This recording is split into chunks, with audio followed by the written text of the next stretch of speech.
compagnons maraîchers, c'est un projet d'excursion agricole né d'un intérêt pour l'agriculture écologique de proximité et d'un besoin d'expérience sur le terrain. Être un compagnon maraîcher, c'est faire partie d'une équipe de volontaires citadins et contribuer activement aux efforts agricoles des terres environnantes. Juillet. Ensoleillement et chaleur persistante. C'est un été chaud qui s'abat sur le Québec cette année. Malgré cette température accablante, les maraîchers poursuivent leurs activités au champ et redoublent d'efforts pour assurer des récoltes abondantes. Avec ces conditions météorologiques, les plantes indigènes abondent dans les jardins. Une étape cruciale de la saison est alors entamée, le désherbage. Aujourd'hui, direction Sainte-Famille, à l'île d'Orléans. Nous allons à la rencontre de Marjolaine, Alain et Suzanne de la ferme Poulain-Turcotte pour participer aux tâches d'entretien des plantations. En route vers Québec, un arrêt à Donnacona s'impose. On y croise Olivier Laroche, musicien maraîcher de l'épisode de mai. On y découvre les jardins verdoyants de la micro-ferme écologique de Donnacona. À travers cet épisode, vous pourrez entrevoir le travail quotidien des agriculteurs et agricultrices écologiques de petite échelle et apprécier, autant que nous, la richesse et la beauté de ce type d'agriculture.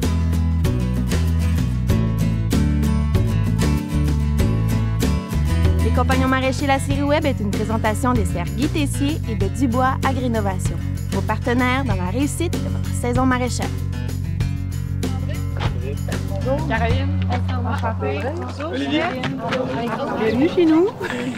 Moi, c'est Marjolaine Turcotte, copropriétaire de ferme Poulain-Turcotte depuis 9 ans déjà.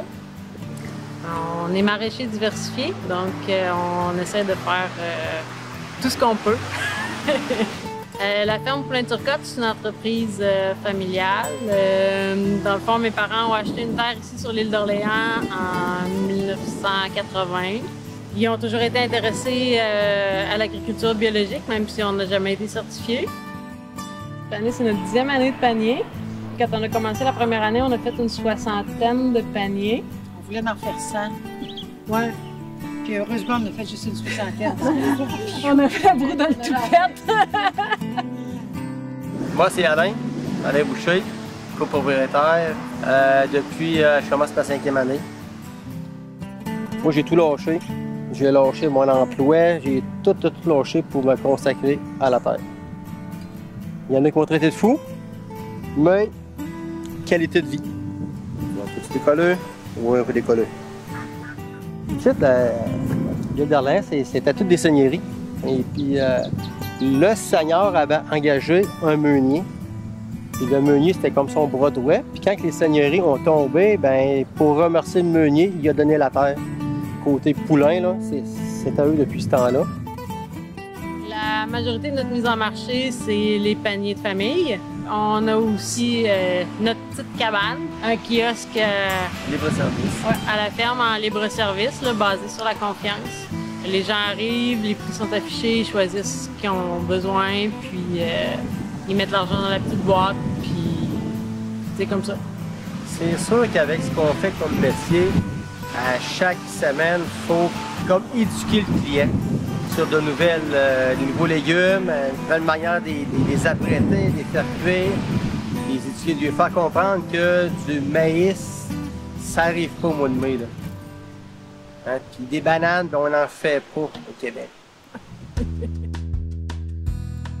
La terre ici, c'est la terre voisine de celle où on a notre maison. Elle va vraiment du fleuve jusqu'au milieu de l'île. Fait que ça fait pratiquement 4 km de long. Aujourd'hui, on fait une activité qui est essentielle en maraîchage, désherber. Le combat aux mauvaises herbes, c'est un combat de longue haleine et de tous les jours. On arrache le plus gros à la main, on met dans les chaudières, on s'en vient vider ici. Puis, on fait le job avec la pinette. Je présente le meilleur outil, le meilleur ami du maraîcher. Souvent, une fois qu'on a arraché le plus gros, il va rester des petites mauvaises herbes comme ça. Ben, quand on parle à du monde qui sont pas producteurs, ils comprennent pas justement la charge de travail. On a pris la résolution de, même en plein été, s'en tenir à travailler 6 jours semaine et non pas 7 jours semaine, puis de rester sous la barre des 70 heures semaine. Dans un horizon de peut-être 5 ans, je rêve qu'on fasse du 5 jours semaine. Si c'est possible. On a un nouvel outil. On est censé pouvoir renchausser les poireaux. Trop cool! Avec ça. Puis, ouais, en passant délicatement comme ça, on est capable de renchausser. Fait qu'en renchaussant, on va se trouver à faire un blanc de poireau qui va être plus long. Puis ce que les gens aiment. On en a juste un, fait que battez-vous. Il y a un travail à faire au niveau du consommateur. Parce que des fois, il y a des variétés.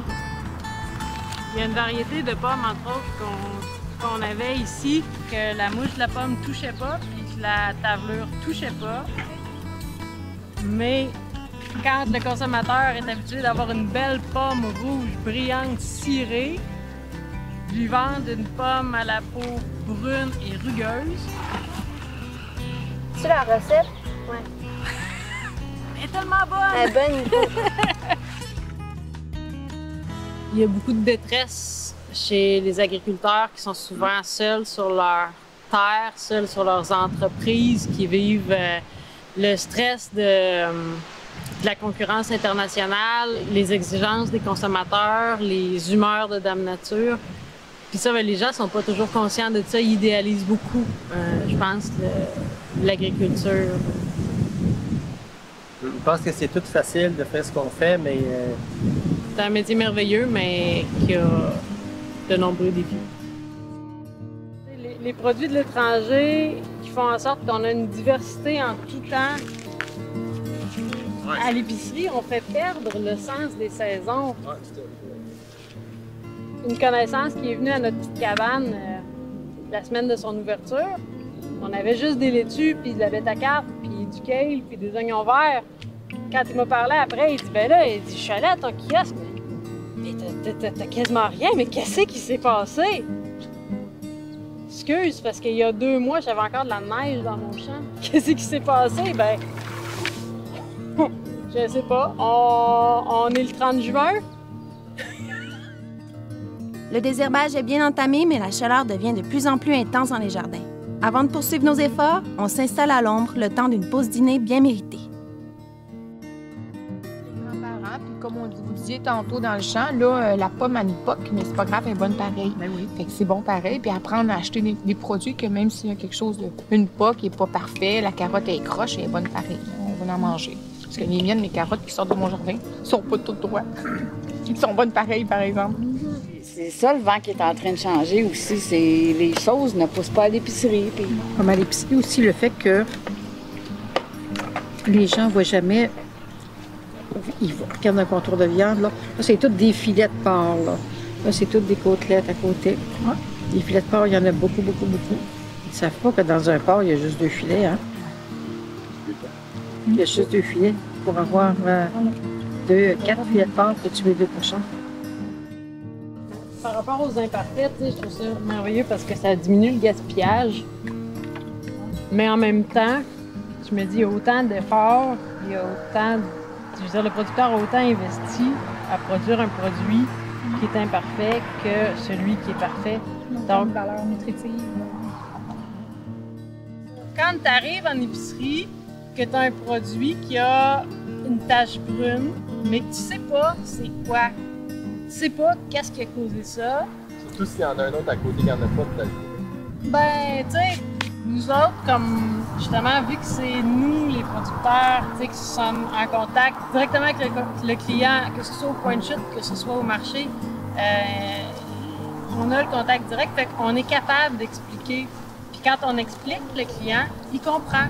Puis il va prendre le produit pareil en disant « Ah, mais c'est pas grave dans le fond. » Moi, j'avais comme idée de quitter l'université puis d'aller me partir une ferme à la base. Fait que je voulais tout quitter pour aller étudier en agriculture. J'ai abandonné l'idée d'avoir un projet à moi-même parce qu'il y a tellement de petits projets de ferme, des couples ou des personnes toutes seules qui décollent ça puis qui qui ont tellement besoin d'aide parce que c'est tellement de travail que je me suis dit, il y a des projets vraiment plus cool que tout ce que je pourrais imaginer. Fait que pourquoi pas aider ces projets-là qui commencent, puis c'est effervescent en ce moment. Il y a plein de projets. C'est comme une petite révolution alimentaire, une petite révolution agricole, une manière de faire de l'agriculture qui est vraiment différente, qui convient à mes valeurs, finalement. Là. Fait que pourquoi pas encourager puis donner un coup de main. En fait, en haut, il y a un petit lac, un petit étang. Et je me suis installé justement les réservoirs. Et puis, c'est des anciens réservoirs flambant d'eux qui ont servi pour une pisciculture. Fait que le gars, il les a vendus parce que quand il a su le prix des poissons, il s'est tout débarrassé. Bon, là, les super barils. Ça a une contenance d'à peu près 1600 litres chaque. Mon eau qui arrive de l'étang. Tout par gravité, pas besoin de pompe par rien. Ça se remplit. Quand j'ai besoin, je prends ma pompe. Ce verre est là. Tout mon jus de clé est là. Et puis, ça s'envoie directement où ce que je veux irriguer. Je vais la repartir. On va aller voir en dessous des tomates.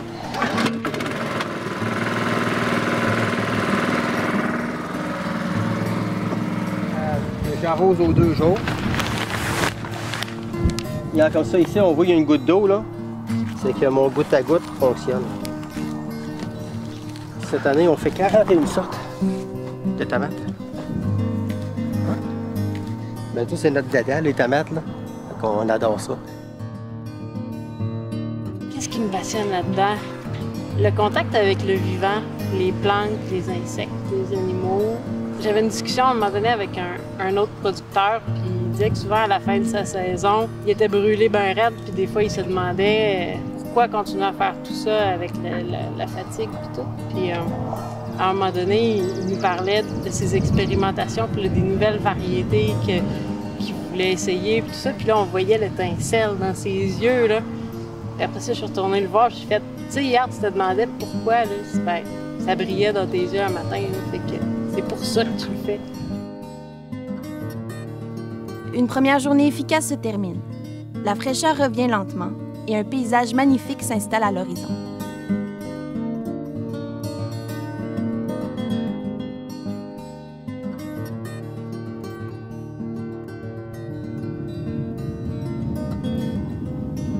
Le désherbage au champ ayant été complété la veille, c'est maintenant sous les tunnels chenilles que l'on se dirige. Là, on coupe les feuilles qui touchent à la toile. C'est pour permettre à l'air de passer et d'assécher. Pour pas qu'il se ramasse de la moisissure et que le mildiou pogne et que la maladie pogne dans tout. Fait que, on fait une coupe.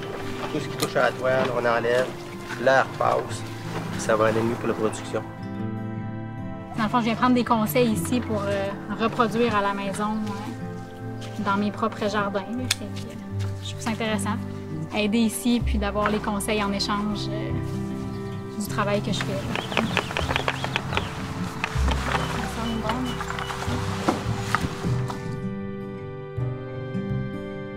Ça, c'est les œufs de doryphore.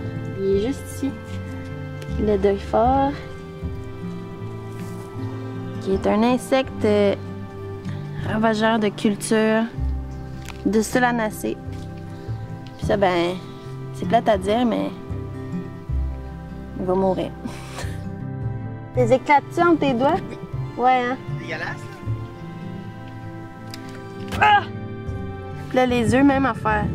Quand il y en a en dessous, on les écrase. Là, on va aller donner une petite collation aux poules. Des petits légumes, des petites feuilles de laitue qui sont pas belles. Donc on donne tout ça aux poules. Ils sont très contents. Venez-vous-en, papa! Venez-vous-en! Venez-vous-en, les canards! Venez-vous-en! Venez-vous-en! Venez-vous-en! Venez-vous-en, les canards! Venez-vous-en! Venez manger! 2 chaudières de même, vous allez avoir 5 minutes, il y en a plus.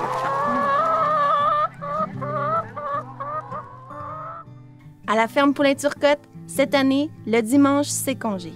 Et malgré notre présence, on ne fera pas d'exception. Rien de mieux qu'une escapade au bord du fleuve pour terminer notre séjour.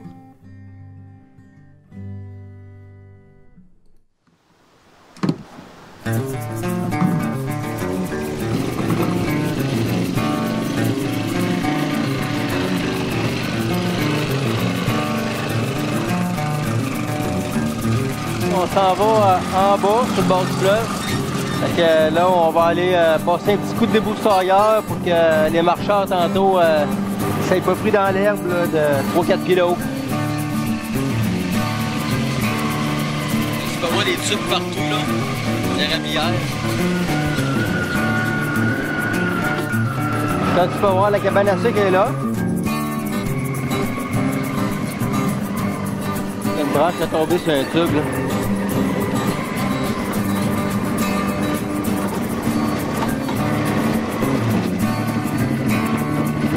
On va te montrer de quoi de très beau. Alors, regarde les belles chutes qu'on a.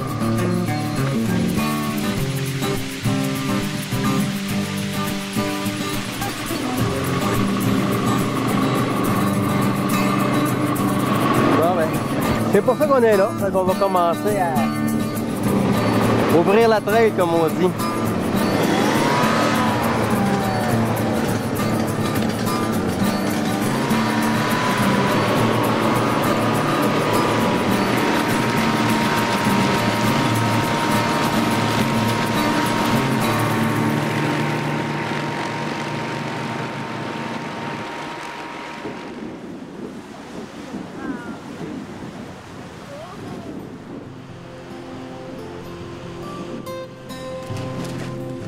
Encore une fois, nous repartons tous satisfaits et ravis de ces nouvelles rencontres. Les efforts de nos maraîchers sont colossaux. Chaque année, ceux-ci insufflent au mouvement paysan québécois une force démesurée. C'est un amour pour la terre, la nature et le partage qui les mène à poursuivre cette tâche si grande qu'est de nous nourrir. Comment les remercier? Simplement en ne cessant pas de les supporter. On se dit à la prochaine pour un autre épisode des Compagnons maraîchers, la série web.